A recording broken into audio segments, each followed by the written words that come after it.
Hello everyone, most welcome to our channel. आज का जो हमारा नेक्स्ट लेक्चर है, जिसमें हम लोग वर्कअप जहाँ से ख़त्म किए थे वहाँ शुरू करेंगे, जिसमें आज फिर से हम दोबारा 10 वर्ड्स को लेंगे और डिस्कस करेंगे, जो कि मिक्स फॉर्मेट में होगा। वन वर्ड सब्स्टिट्यूशन, इडियम्स, साइनो एंड तो सबका मिक्सचर होगा। तो चलिए शुरू करते हैं। तो जो हमारा पहला वर्ड है वो पर्नीशियस है।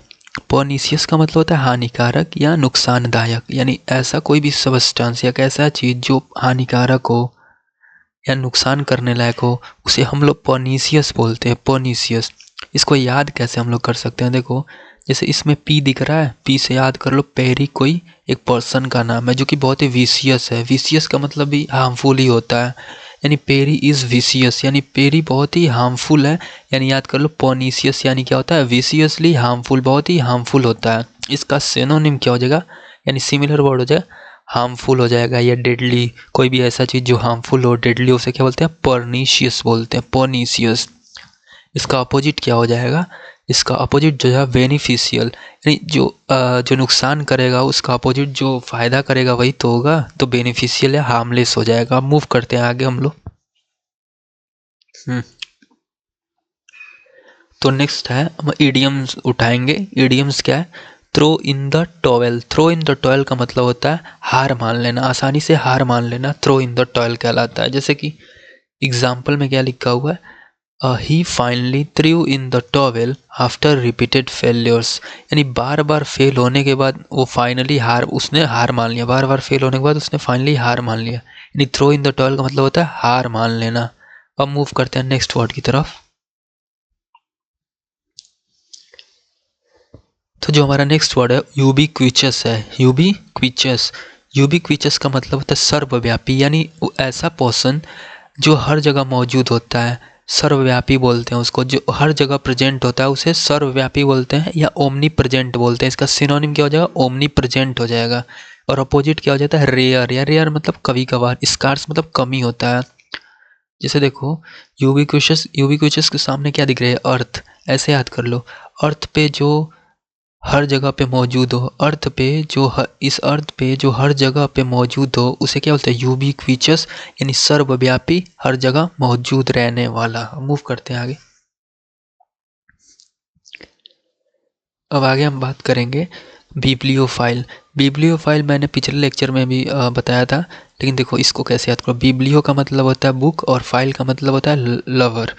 बिब्लियो का मतलब बुक और फाइल का मतलब लवर, यानी बुक से मतलब प्रेम करने वाला क्या कहता है? किताबों से प्रेम करने वाला बिब्लियोफाइल कहलाता है। देखो बिब्लियोफाइल के सामने क्या दिख रही है तुमको? ये बुक दिख रही है, यानी किताबों से प्रेम करने वाला क्या कहलाता है? बिब्लियोफाइल कहलाता है। मूव करते हैं आगे। देखो यहाँ ट्रिक भी दिया हुआ है। बिब्लियो का मतलब बुक होता है, फाइल का मतलब लव होता है, यानी बुक से लव करने वाला, बुक से प्रेम करने वाला क्या कहलाता है? बिब्लियोफाइल कहलाता है। अब मूव करते हैं आगे।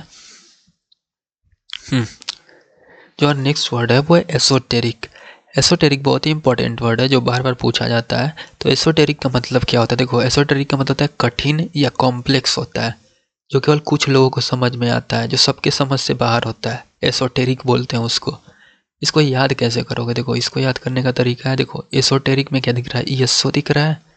यस्सो कंसीडर करो, यस्सो एक किसी गेम का नाम है, किसी गेम का नाम है, किसी खेल का नाम है। यानी एजो एक ऐसा गेम है, एजो एक ऐसा गेम है जो केवल एक्सपर्ट लोग उसे समझ सकते हैं। यानी only expert can understand ego games, only expert can understand ego game. ऐसे याद कर लो। एसोटेरिक का मतलब केवल कुछ लोगों को समझ में आने वाला कठिन चीज़ होता है। इसका सिमिलर वर्ड क्या है? ऑब्सक्योर। ऑब्सक्योर का मतलब भी होता है अब अस्पष्ट या अनक्लियर होता है, अस्पष्ट या अनक्लियर होता है, मिस्टीरियस होता है, जो पजल्ड होता है।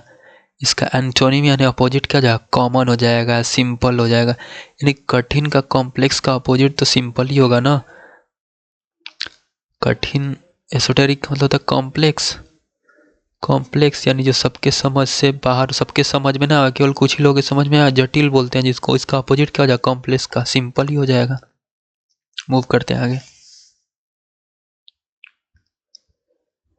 हाँ, जो हमारा नेक्स्ट वर्ड है उस स्पेलिंग, वो स्पेलिंग से रिलेटेड है। जैसे कि देखो, ये है कॉन्सेंसस, कॉन्सेंसस है। कॉन्सेंसस को याद करने का ट्रिक क्या है, ये स्पेलिंग देखो, इसको ब्रेक कर लो, CON को अलग ब्रेक करो, CON को अलग ब्रेक करो, दिख रहा है तुमको, CON को अलग ब्रेक करो, फिर यहाँ से साइंस बना लो, साइंस, साइंस दिख रहा है ना, कौन साइंस, कौन साइंस, कौन को उतार दो और साइंस या CIEN तक लिखो, और सी को उड़ा दो और TIOUS तीन पार्ट में ब्रेक कर दो। जैसे कि देखो, पहला पार्ट ये, दूसरा पार्ट ये और तीसरा पार्ट ये, पहला दूसरा तीसरा, कौन साइंसस, कौन सेंसस, तो कौन साइंस और आगे TIOS लगा दो। यहाँ पर ट्रिक दिया हुआ है, always work with science like carefulness, ये आसानी से याद होने का ट्रिक है। अब आगे मूव करते हैं।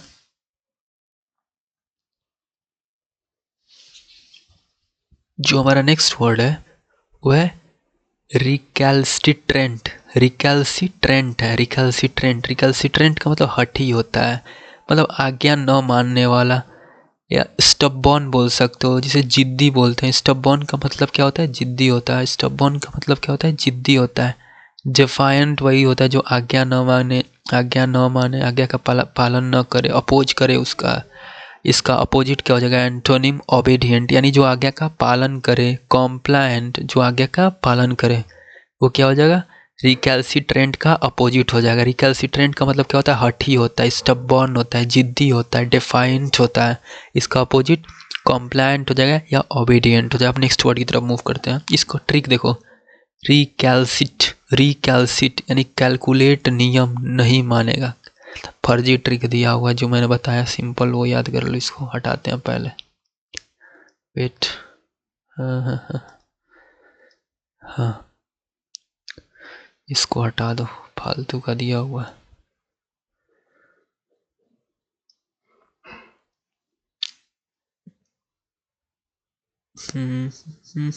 नेक्स्ट वर्ड की तरफ मूव करते हैं। हाँ, नेक्स्ट जो हमारा इडियम है वो है in the doldrums, in the doldrums. In the doldrums का मतलब होता है उदास होता है या निराश होता है। He has been in the doldrums since losing his job, यानी वो अपने जॉब जब लूज किया हुआ, जब जॉब लूज किया तब से अभी तक मतलब वो उदास है, निराश है। जॉब लूज करने के बाद वो अभी तक निराश है, यानी इन द डोल्ड्रम का मतलब होता है निराश होना या उदास होना। अब मूव करते हैं आगे। नेक्स्ट वर्ड हमारा मिसोजिनिस्ट है। मिसोजिनिस्ट का मतलब होता है जो स्त्रियों से क्या करे, नफरत करे, स्त्रियों से द्वेष करे, स्त्रियों से द्वेष करे, नफरत करे, उसे मिसोजिनिस्ट बोलते हैं। स्त्री द्वेषी जिसे बोलते हैं। जो महिलाओं से घृणा करे, जो महिलाओं से घृणा करे वो मिसोजिनिस्ट कहलाता है। वन वर्ड सब्स्टिट्यूशन था मेरा। उसके बाद से इसका ट्रिक दिया, मिसो, मिसो मतलब हेट, प्लस जिन मतलब वीमेन, इसे याद कर सकते हो। मिसो यानी हेट, जिन मतलब वीमेन, यानी मिसोजिनिस्ट एक ऐसा पर्सन होता है जो वीमेन से क्या करता है, नफरत करता है, स्त्रियों से द्वेष करता है, वो मिसोजिनिस्ट कहलाता है। अब आगे बढ़ते हैं। जो हमारा नेक्स्ट वर्ड है वो पर्स्पिकेसियस, पर्स्पिकेसियस है। पर्स्पिकेसियस का मतलब होता है तुम्हारा तीक्ष्ण बुद्धि, यानी तुरंत समझने वाला, जो आसानी से किसी भी चीज़ को समझ जाए, उसे हम क्या बोलते हैं, पर्स्पिकेसियस बोलते हैं। पर्स्पिकेसियस यानी जो तुरंत समझ जाए किसी भी चीज़ को आसानी से, यानी शार्प माइंड हो। शार्प माइंड वाला पर्सन कैसा होता है, जिसका माइंड शार्प होता है वो कैसा होता है, पर्स्पिकेसियस होता है, यानी किसी चीज़ को आसानी से समझ सकता है। इसका सिनोनिम यानी सिमिलर वर्ड क्या हो जाएगा, इंसाइटफुल हो जाएगा, परसेप्टिव हो जाएगा, इंसाइटफुल या परसेप्टिव हो जाएगा। और अपोजिट जो आसानी से न समझ पाए, डल यानी मंद बुद्धि हो जाएगा, इग्नोरेंट हो जाएगा, डल या इग्नोरेंट हो जाएगा। अब आगे बढ़ते हैं। हाँ, आज का हमारा इतना ही वोकैब था। अब एक बार रिवाइज कर लेते हैं, जो हमने देखा उसको फटाक से रिवाइज कर लेते हैं। पहला वर्ड हम देखा परनीसियस, जिसका मतलब होता है हानिकारक या नुकसानदायक। परनीसियस का मतलब हानिकारक या नुकसानदायक होता है। अब आगे बढ़ते हैं।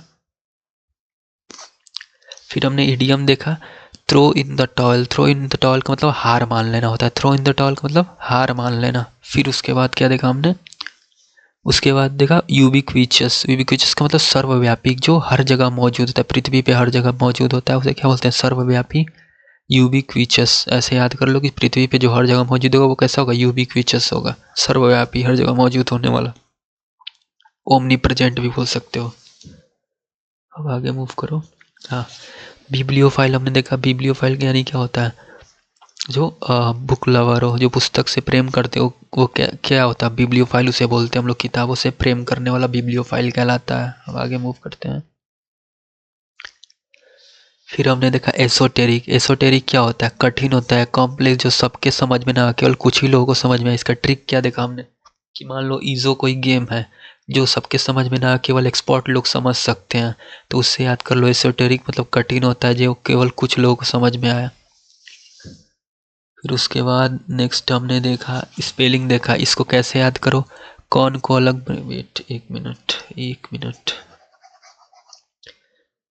हाँ, इसको ब्रेक कर लो। CON को अलग ब्रेक करो, और फिर SCIEN को अलग ब्रेक करो, और फिर उसके बाद से TIOS को अलग ब्रेक करो। तीन अलग अलग पार्ट में ब्रेक करके इसे आसानी से याद कर सकते हो। ये हमने देखा। फिर हमने देखा रिकैल्सिटर्न करके वर्ड था, जिसका मतलब होता है हठी होता है, स्टबॉर्न होता है, जिद्दी होता है, डिफाइंट। इसका अपोजिट का था ओबीडियंट, जो पालन करे दूसरे का। कंप्लायंट होता है। फिर आगे बढ़ते हैं। फिर हमने देखा इन द डोल्ट्रम। इन द डोल्ट्रम का मतलब उदास होता है, निराश होता है। इन द डोल्ट्रम का मतलब उदास या निराश। ये देखो इमोजी से पता चल रहा है कि इन द डोल्ट्रम मतलब उदास या निराश होता है। और इसका एग्जाम्पल हमने देखा कि मतलब जॉब लूज करने के बाद, लूज करने के बाद वो अभी तक मतलब कैसा है? उदास है, डोल्ड्रम में है। इन द डोल्ड्रम इडियम है, ये बहुत ही इंपॉर्टेंट इडियम है। अब मूव करते हैं नेक्स्ट आगे। फिर हमने बात किया मिसोजिनिस्ट क्या होता है। मिसोजिनिस्ट में हमने देखा कि मिसोजिनिस्ट यानी ऐसा पर्सन जो स्त्रियों से द्वेष करता है, उसे हम लोग क्या बोलते हैं? मिसोजिनिस्ट। इसका ट्रिक है, देखो मीसो से याद कर लो हेट, और जिन का मतलब वीमेन। मीसो का मतलब हेट और जिन का मतलब वीमेन होता है, यानी स्त्रियों से द्वेष करने वाला मिसोजिनिस्ट कहलाता है। फिर आगे बढ़ते हैं। फिर हमने देखा अपना फिर हमने देखा कि नेक्स्ट वर्ड पर्स्पिकेशियस देखा। पर्स्पिकेशियस मतलब जो तुरंत समझने वाला, कोई भी एक ऐसा पर्सन जो तुरंत किसी भी चीज़ को समझ जाए। एक ऐसा पर्सन जो किसी भी चीज़ को तुरंत समझे, उसे पर्स्पिकेशियस बोलते हैं। जो शार्प माइंड का हो, जो कैसा हो? शार्प माइंड हो, उसे क्या बोलते हैं? पर्स्पिकेशियस बोलते हैं। इंसाइटफुल बोलते हैं, पर्सपेक्टिव बोलते हैं, परसेप्टिव। और इसका अपोजिट क्या हो जाएगा? डल हो जाएगा, जो मंद बुद्धि होता है। इग्नोरेंट हो जाएगा, डल या इग्नोरेंट। तो आज का बस हमारा वर्ड इतना ही था। अब नेक्स्ट लेक्चर में मिलते हैं फिर कुछ लेके। वोकैब का भी नेक्स्ट लेक्चर आएगा, फिर उससे पहले कुछ और भी आएगा। सो वीडियो को लाइक करें, शेयर करें और सब्सक्राइब करें। Thank you.